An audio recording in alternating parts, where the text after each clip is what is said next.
Doctor Mizanur Rahman আজহারিকে বলছি, আপনি রাসূলুল্লাহ সাল্লাল্লাহু আলাইহি ওয়াসাল্লামের শানে বারবার বেয়াদবি করতেছেন।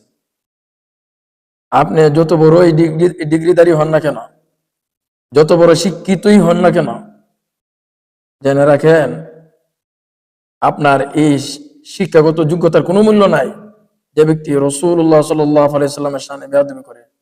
মিজানুর রহমান আজহারি সাহেব, আপনি তাড়াতাড়ি আল্লাহর কাছে তওবা করেন, আল্লাহর কাছে তওবা করেন। আপনি কোন সাহসে আল্লাহর রাসূল সাল্লাল্লাহু আলাইহি ওয়াসাল্লামকে রাকাল বলেন? কোন সাহসে বলেন?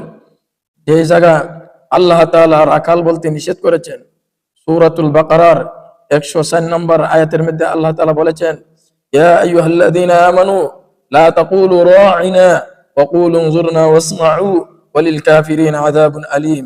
আল্লাহ বলেছেন, হে ঈমানওয়ালারা, তোমরা আমার নবীকে রাকাল বলো না, আমার নবীকে রাকাল বলো না। ওয়া কুলু উনজুরনা, কথা বলো, হে নবী আপনি আমাদের প্রতি, আমাদের দিকে একটু মায়ার নজর দেন। সুবহানাল্লাহ, আমাদের কথাগুলো একটু শুনেন। এইভাবে আল্লাহ তাআলা শিক্ষা দিয়েছেন নবীজির সম্মান ইজ্জত কিভাবে দিতে হবে। আর জেনারেল শিক্ষিত হয়ে আজকে দেখা যায় বারবার রাসূলুল্লাহর শানে বেয়াদবি করতেছেন।